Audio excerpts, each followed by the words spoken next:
everybody. Today my topic is architectural O2, and what is architectural O2? Like O2 oxygens? Well, yes, but not exactly.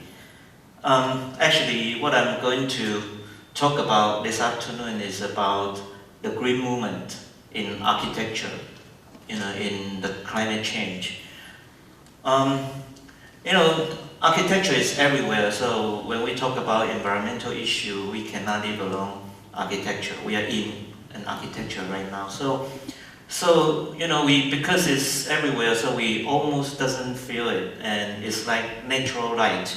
We are in a natural light all the time, but we didn't feel the natural light, but it's so important. So when you really look at natural light, it can be break down to like 7 colors or many more. Let's take 7 for instance. And so is architecture.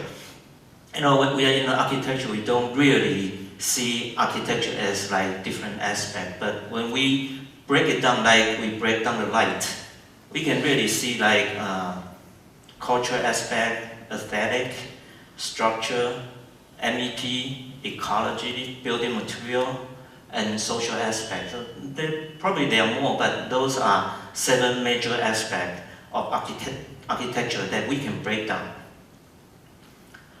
But I think after the industrialization, our building technology is getting more and more advanced, and more fossil fuel is applied to our architecture. So people start to feel that maybe we don't need that green brother. Because a lot of things we can use it by fossil fuel, electricities, and so our green brother is removed, and of course he's not happy. And so if you take the green out of the spectrum and you turn the wheel, and you start to see something not colorless, but kind of have a red shift. It's a little red. So this is what we see architecture now. This is like when people are in architecture school the first year, this is how they perceive architecture. The architecture with a kind of a red shift color. And so in modern architecture, this is how we see architecture. And not colorless like natural light, but something with a little red. But we are not really aware of it. But we all know climate change really start to change our thinking. And so people start to think maybe there's something we did wrong in the wrong time, and maybe there's some change need to be made. So we start to miss our green brother again, and we start to invite our green brother back, and of course he start to get very happy. So after we invite our green brother back, we have a new type of architecture. So actually this is architecture which is very similar with traditional architecture, but we see it as, we call it as green architecture, but it's actually colorless architecture. So this, I think, and then you see 2 circles, traditional architecture plus contemporary architecture. This is the architecture O2 I'm going to introduce to you today. So what is the old green brother that we removed from our modern architecture? So let's take a look at it. Because I think traditional architecture has one set of very good principle that is applied all over the world in all kind of climate conditions.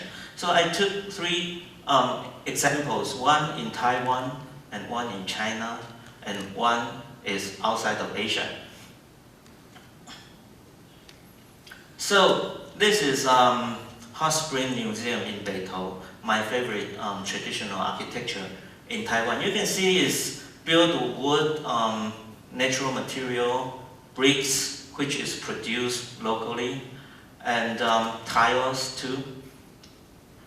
And then you can see the traditional building use a lot of natural light, because when when electricity is not available, we have to utilize natural light as much as we can. So you can see natural light kind of wash the space very gently.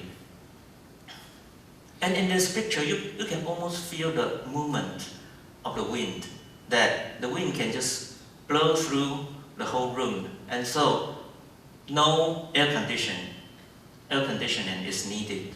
So this is like the traditional green quality of Beito Museum. And by the way, this building is right next to our Beito Library. And this is my favorite traditional building in China, in Yangzhou province of Jiangsu. And if you're in that area, you see these colors of brick everywhere, because this is the kind of brick that is produced locally. So it's, to use local material is a very important principle in traditional architecture. And you can see the same way that natural light is applied to our living space. And it even has this very, high aesthetic quality. And natural material is used as well. And then you can see like how the softness of the wood and the toughness of the masonry is put together to have a very good, very durable structural system, which doesn't require a lot of material or any material which produce a lot of carbon dioxide emission.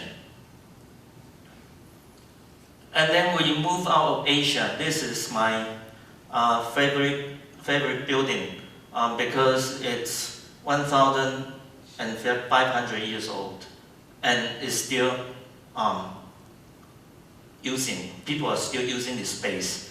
So durability is a very important principle in green architecture as well. If you can build a building that lasts a long time, then you use very little material and energy to have your living space. So this building, you can see natural light is a very important element as well. And you can see from here as well, it's very tall and the natural light is very fully utilized. And what's very interesting is, if you look at those columns are moved from other temples to this cathedral. So the material it's used, like the life cycle of a material can be very long, even longer than a building. So it's maybe 2,000 years ago is in one temple in Syria, and then 500 years later it's in Istanbul.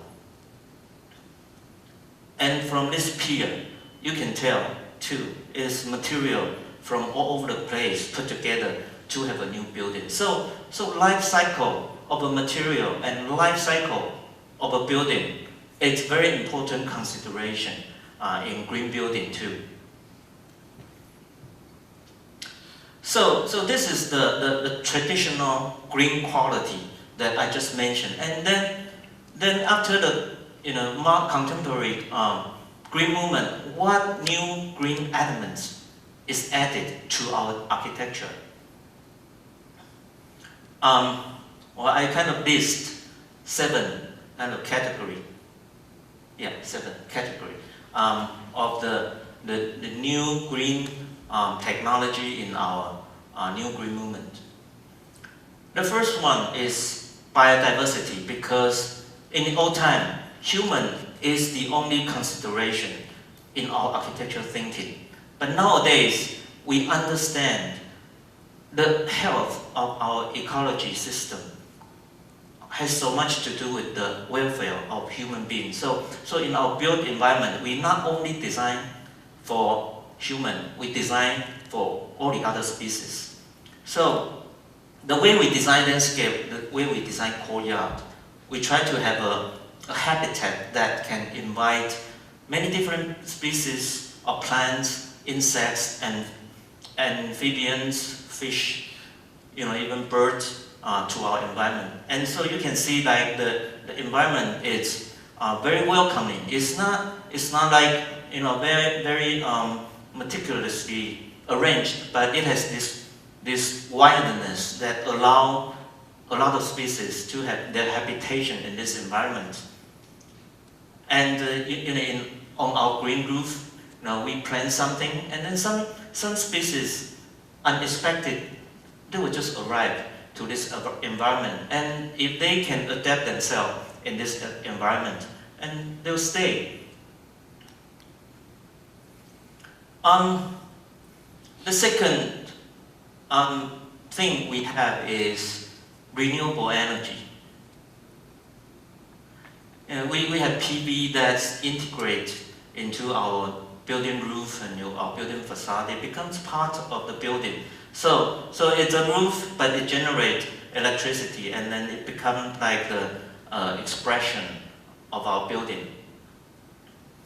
And it even can be a shelter over a playground of kindergarten children. And the third one is green roof and wall. This is our project in the 2010 Taipei International Flower Expo. And you can see from the sky, from above, the building almost disappeared into the greenery of the park because the roof is so sufficiently greened. And this is what you see on the roof. Sometimes you get an illusion that you are on a hill. In the middle of Taipei, there's a new hill coming up, and then you can just walk up and walk down. So it's a new landscape for the city as well. And then probably the roof is not enough. So we green the wall. And green wall is something that requires a lot of maintenance. So in order to minimize that kind of maintenance effort, we have all the plants that have a chance to really grow up from the ground. So in the years to come, then the whole wall will be taken over by nature. And you can see it start working now. And the fourth thing is about water management. In the city, in the modern city, it's always like 2, 3, even 5 degrees higher than its suburban area. It's called heat island effect.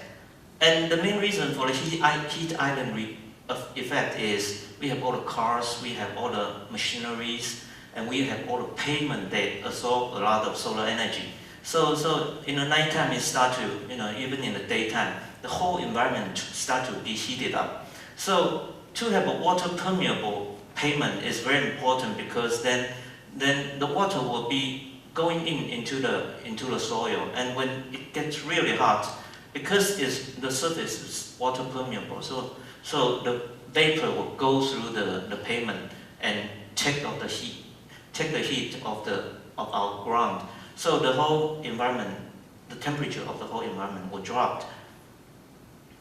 And then the other thing is rainwater collection, rainwater harvesting. So we collect the water from the roof, and we use it for landscape irrigation. We use it for toilet flushing.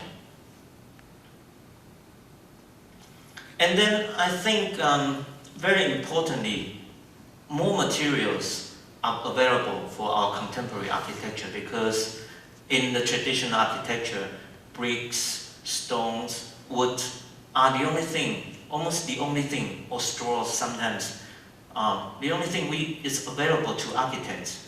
But in modern days, many new material, very durable material, beautiful materials are invented, are developed for our use. So you can see something that light can easily penetrate, but doesn't allow a lot of light, heat coming through, and that type of material, and which is very light itself as well, so it can span a great space. So new function is allowed, like a conservatory. And even for wood, new technology is coming into the picture as well. So in the old time, if you want to have a big span of wood structure, it's very difficult. But nowadays, we use various wood treatment kind of technology to allow us to have a bigger span, to have tougher loading capacities, like this one in our Beto library. And so is this one. Wood can incorporate with steel and other materials. So the expression of wood is much wider than before. And this is what I was talking about. A new possibility of spatial expression and aesthetic is invented. And then the other very important thing is computing technology as well. So we can track the path of the sun to know all year round where the sun will be and what is the place that has most solar radiance. We can predict our built environment in the winter time. What kind of wind situation will we have? So the blue part is in the wind shadow area that you have a very good shelter from the wind by the building. And then we can predict how natural light will behave in our, like for instance, classrooms or office. And we can predict the solar accumulation in the summertime on our facade and roof. So with those information, we can much more precisely to design our building facade and our pavement and our roof. And then the last thing is intelligent building technology. For instance, in our flower export pavilions, we have a weather detector on the roof. So it starts to collect the weather data and have the information to our computer mainframe. And the computer mainframe starts to tell the building what to open and what not to open.